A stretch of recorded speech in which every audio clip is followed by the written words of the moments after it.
The test is in 4 parts: Part 1, Part 2, Part 3, and Part 4. Now look at Part 1. Part 1. You are going to listen to a telephone conversation between two people, Hannah and her father. As you can see, there are 4 alternative answers, A, B, C, and D, for each question 1 to 5. You have to decide which alternative is the most suitable answer and circle the appropriate letter. First, you have some time to look at questions 1 to 5.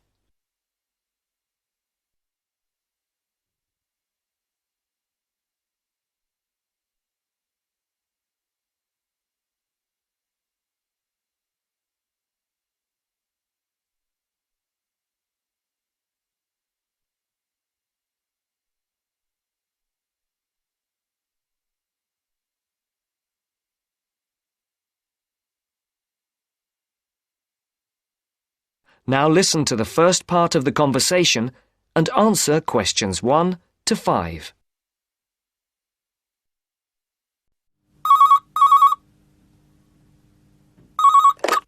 Hello, 992846. Dad, is that you? Hannah? Dad, I'm phoning... The line isn't very clear. Yes, I know. I'm on a mobile and the signal isn't very good. I'll see if I can move. Is that any better? Yes, that's much better. Just don't move. I'll try not to. Have you found a place to live yet? Yes, I think I have at last. Wonderful. I'm relieved because I'm fed up looking. I didn't think it was going to take me 3 weeks. It hasn't been easy for you. I suppose it's the beginning of the academic year, and you have all the new students looking for places as well. Yes, that's one reason. But this place is also full of new technology companies, and there are lots of young people looking for somewhere to live. And you know what that means. Higher rents as well. Yes, much higher. Well, tell me, how much is it? It isn't cheap for this area. It's £400 a month. That's much more than you had expected. Yes, it is. But I can't face looking anymore. I want a place where I can put my things instead of living out of a suitcase. I don't want to stay in this hotel any longer. I guess not. So, what's the new place like? Oh, it's really, really nice. Oh, good. It's in a very quiet street. It's a 2nd-floor flat with 1 double bedroom, a large living room, kitchen and toilet and bathroom. Sounds very nice. Oh, it is. And guess what? Yes? It's got a small roof terrace looking onto the garden at the back. Great. And it's big enough to have my plants and a small table and chairs. Brilliant. Before the speakers continue their conversation, look at questions 6 to 10.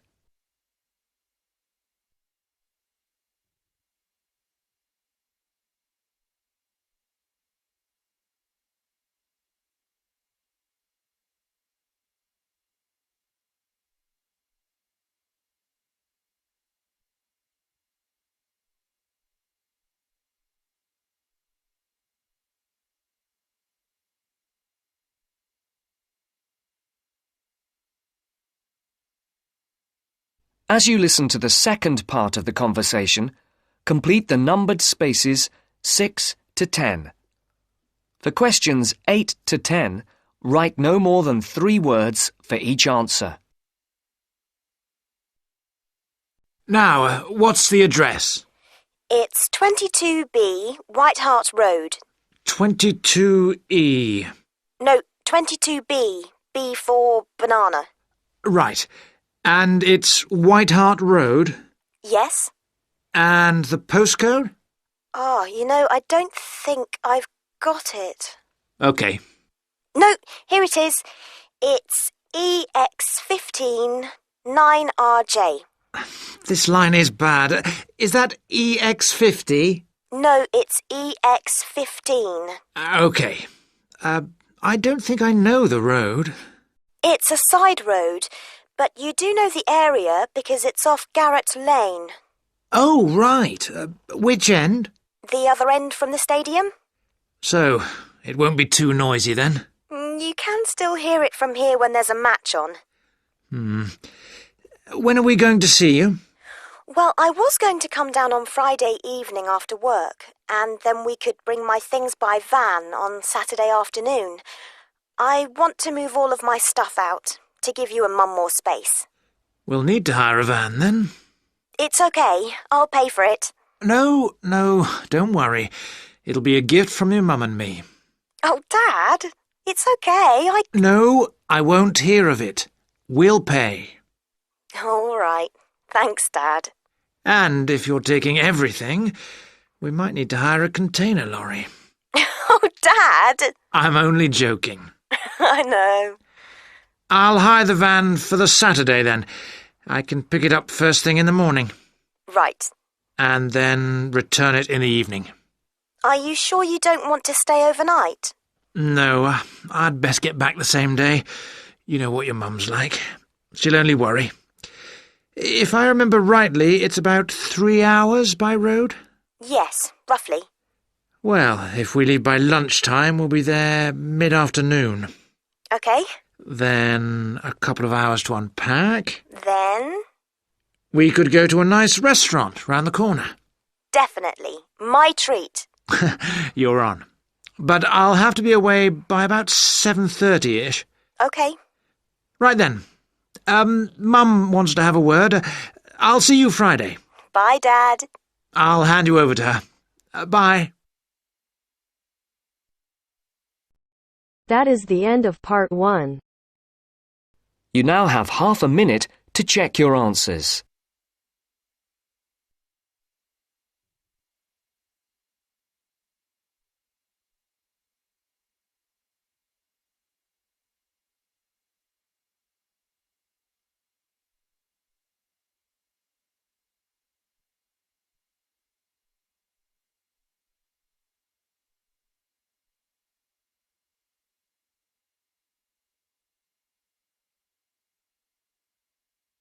Now turns to part 2. Part 2. You'll hear someone talking to a group of university students. First, you have some time to look at questions 11 to 17.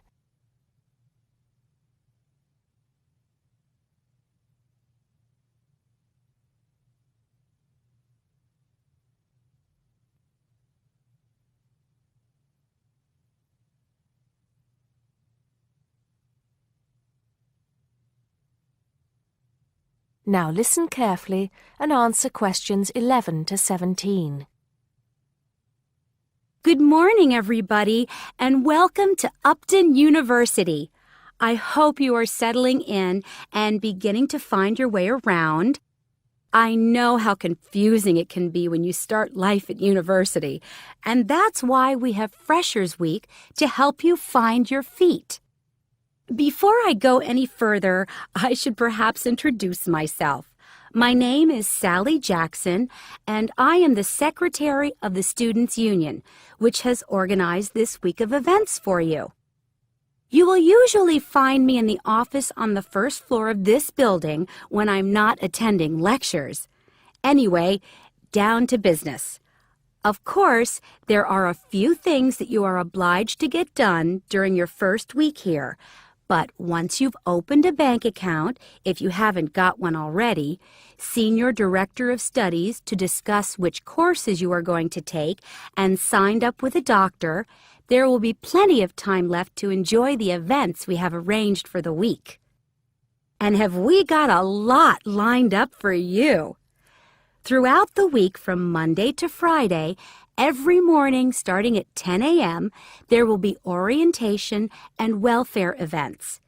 These will include tours of the campus, which, as you have probably noticed, is the size of a small town with 9,000 residential students, as well as sessions on developing study skills. We also have tours of Upton itself arranged for you, with a bus leaving from outside this building every afternoon at 5 o'clock. There are a number of interesting things to do and see in and around Upton, so you can expect visits to the castle and museum as well as the popular Ghost Walk. You'll need to sign up for this one, as numbers are limited. Just put your name on the list on the notice board in the entrance lobby. An important event is scheduled for Monday, that's the day after tomorrow, when we will be holding the academic fair. This is an opportunity for you to speak to students and academic staff about the courses that are on offer. The academic fair starts at 1 o'clock, by the way. There are a couple of other fairs that I think will interest you. First of all, we have the Societies Fair on Tuesday the 16th, which I think is an absolute must. You might not believe it, but the university has over 150 societies and sports clubs you can sign up for, so you are sure to find something of interest to you. That also starts at 1 o'clock, and it will be here in the Union Building. Also in this building is the Trade Fair on Wednesday from 2 until 5 in the afternoon. This one might sound a bit strange because you will find a load of banks and other businesses here trying to get your custom.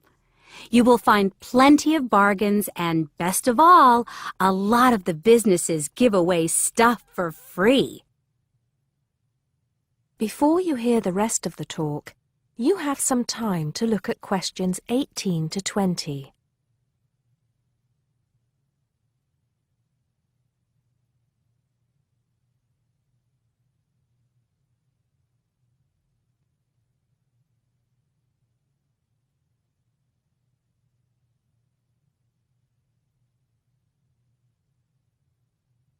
Now listen and answer questions 18 to 20.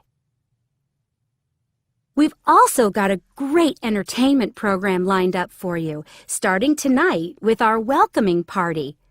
We have a top band lined up for your entertainment, but I'm not allowed to say who they are.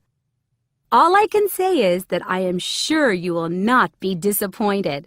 So come along to Blackmore Hall at 9 o'clock this evening to get your university experience off to a flying start. Just one point. I'm afraid this event is limited to freshers only. Because of space restrictions, you can't bring a friend tonight. Sorry about that. There's more fun and games on Monday in the Cotswold Theater here on campus. We have booked two of the cleverest comedians in the country, Paul Frazier and Jenny Brown, for a 3-hour show. Paul has assured us that he and Jenny have packed the show with new material, and as they always get rave reviews for their shows, I think we can look forward to an evening of great entertainment. That's in the Cotswold Theater on Monday evening at 7:30. Moving along a bit, on Thursday there is an important date for your diaries. This is the official Freshers Opening Ceremony, when the Dean welcomes you to Upton University. So remember, Thursday the 18th from 2:30 to 3:30 in Blackmore Hall. You certainly should go to this one, and by the way, light refreshments will be available. At the end of the week, on Saturday, you have the chance to dress up in your smartest evening wear for the official Freshers' Ball. Actually, although it's called a ball, it is quite a relaxed affair, so we are more than happy if you turn up wearing jeans and a t-shirt. The important thing is to relax and enjoy yourselves. Time and place are the same as for this evening's party. Blackmore Hall from 9 in the evening to 3 o'clock in the morning. Right. I think I've covered the most important and exciting events we have lined up for you, but there will be plenty of other things going on throughout the week, so remember to check the notice board in the entrance lobby regularly. Enjoy the rest of the day, and I look forward to meeting as many of you as possible this evening at the welcoming party. That is the end of part 2. You now have half a minute to check your answers.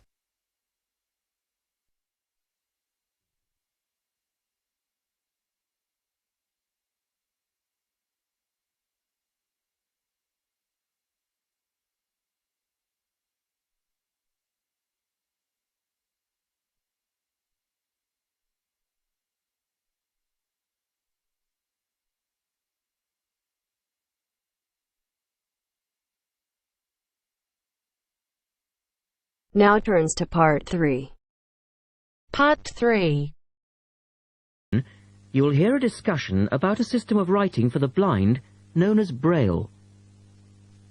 First, look at questions 21 to 23.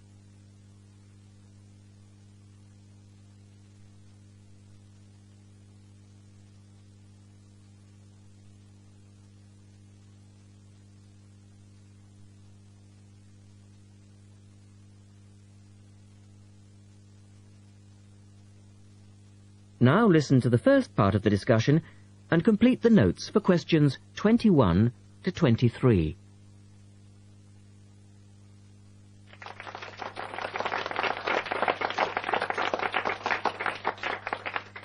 We're very pleased to welcome to our special interest group today Dr. Linda Graycar, who is from the City Institute for the Blind. Linda is going to talk to us about the system of writing for the blind known as Braille. Linda, welcome. Thank you. Now, we'd like to keep this session pretty informal, and I know Linda won't mind if members of the group want to ask questions as we go along. Well, let's start with an obvious one. What is Braille, and where does it get its name from? Well, as you said, Braille is a system of writing used by and for people who cannot see. It gets its name from the man who invented it, the Frenchman Louis Braille, who lived in the early 19th century. Was Louis Braille actually blind himself? Well, he wasn't born blind, but he lost his sight at the age of 3 as the result of an accident in his father's workshop. Louis Braille then went to Paris to the National Institute for Blind Children, and that's where he invented his writing system at the age of only 15 in 1824, while he was at the Institute. But he wasn't the first person to invent a system of touch reading for the blind, was he? No, another Frenchman had already come up with the idea of printing embossed letters that stood out from the paper, but this was very cumbersome and inefficient. Did Louis Braille base his system on the first one? No, not really. When he first went to Paris, he heard about a military system of writing using 12 dots. This was a system invented by an enterprising French army officer, and it was known as night writing. It wasn't meant for the blind, but rather for battle communications at night. That must have been fun. Look at questions 24 to 30.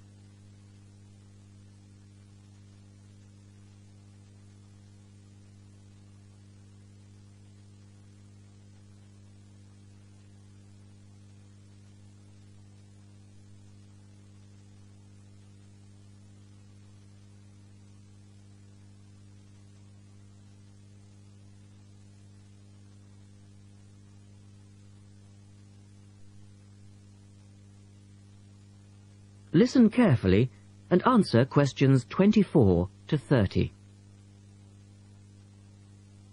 Anyway, Braille took this system as a starting point, but instead of using the 12 dots, which night writing used, he cut the number of dots in half and developed a 6-dot system.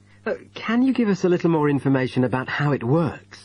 Well, it's a system of touch reading, which uses an arrangement of raised dots called a cell. Braille numbered the dot positions 1, 2, 3 downward on the left and 4, 5, 6 downward on the right. The letters of the alphabet are then formed by using different combinations of these dots. Yes? So, is the writing system based on the alphabet with each word being individually spelt out? Well, it's not quite that simple, I'm afraid. For instance, the first 10 letters of the alphabet are formed using dots 1, 2, 4 and 5. But Braille also has its own short forms for common words. For example, B for the word but and H for have. There are many other contractions like this. So you spell out most words letter by letter, but you use short forms for common words? Yes. Though I think that makes it sound a little easier than it actually is. And was it immediately accepted? I mean, did it catch on straight away? Well, yes and no. It was immediately accepted and used by Braille's fellow students at the school, but the system was not officially adopted until 1854, 2 years after Braille's death. So official acceptance was slow in coming. I suppose it works for all languages which use the Roman alphabet. Yes, it does, with adaptations, of course. Can it be written by hand, or do you need a machine to produce Braille? Well, you can write it by hand onto paper with a device called a slate and stylus. But the trick is that you have to write backwards, from right to left, so that when you turn your sheet over, the dots face upwards and can be read like English from left to right. Oh, I see. But these days, you'd probably use a Braille writing machine, which is a lot easier. And tell us, Linda, is Braille used in other ways, other than for reading text? Yes, indeed. In addition to the literary Braille code, as it's known, which of course includes English and French, there are other codes. For instance, in 1965, they created a form of Braille for mathematics. I can't imagine trying to do maths in Braille. Yes, that does sound difficult, I agree. And there's also a version for scientific notation. Oh, and yes, I almost forgot. There is now a version for music notation as well. Well, thanks, Linda. That was most interesting. Now, does anyone have any last questions? Yes. Roughly how long does it take to learn to read Braille?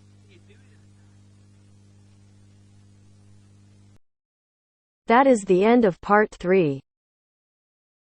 You now have half a minute to check your answers.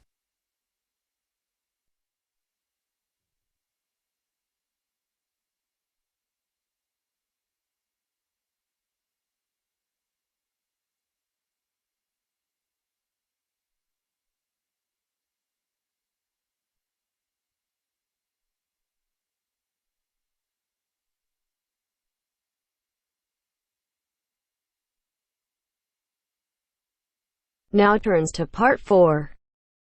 Part 4. You are going to hear a talk introducing the courses and entry requirements of the Department of Psychology. You now have some time to look at questions 31 to 35.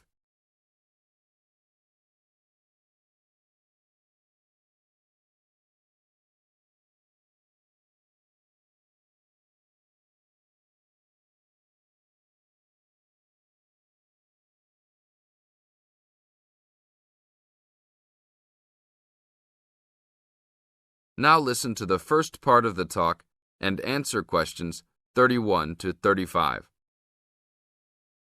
Good morning and welcome to the Department of Psychology's Information Day for new and intending students. I'm the head of the department and today we plan to give you a clear idea of the main courses we offer, their entry requirements, duration, and the types of jobs you might obtain after gaining these qualifications. During the course of the day, I hope you will take the opportunity to talk to staff and attend information sessions for particular courses that may interest you. Some of these courses are open to school leavers, but some have particular entry requirements, so it is important to note these. Firstly, the Certificate in Psychology is offered as a 6-month course for those wanting a general introduction to the subject for personal or work-related purposes. There are no specific entry requirements. At undergraduate diploma level, we provide a 1-year diploma in psychology course, designed for those already in employment, whose work and previous training is not in psychology. There are no particular entry requirements, and students in this course usually take it to help them progress into their careers. For a major in psychology, we offer a 3-year degree course called a Bachelor of Arts, after which students can go on to take other courses if they want to specialise in psychology. The only requirement for this course is the usual undergraduate admission to university. Now, for the more specialised courses in psychology, we offer a master's degree to be taken over 18 months. This can be by research or coursework, but entry to this programme is only through first gaining a degree in psychology. That means you must have a degree majoring in psychology. And lastly, for those wanting clinical qualifications at postgraduate level, we offer a diploma in clinical psychology over a 12-month period, usually called Clinical Psychology Diploma, for short. The minimum entry requirement for this programme is an appropriate honours degree. Now look at questions 36 to 40.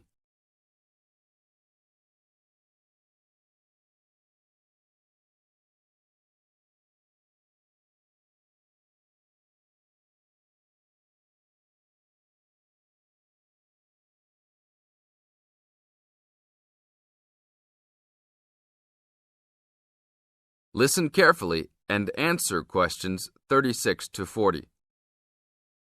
Now, it's also important that you have some understanding of the types of work these courses can prepare you for, and it's useful to know the relationship between the work you might do after you complete the course and the work of others who have studied different courses in psychology.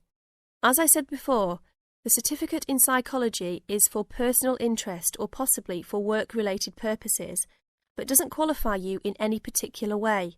Our students in this course can range from women who have stopped work to care for their children and the children have now commenced school, to the support staff in a specialised publishing company.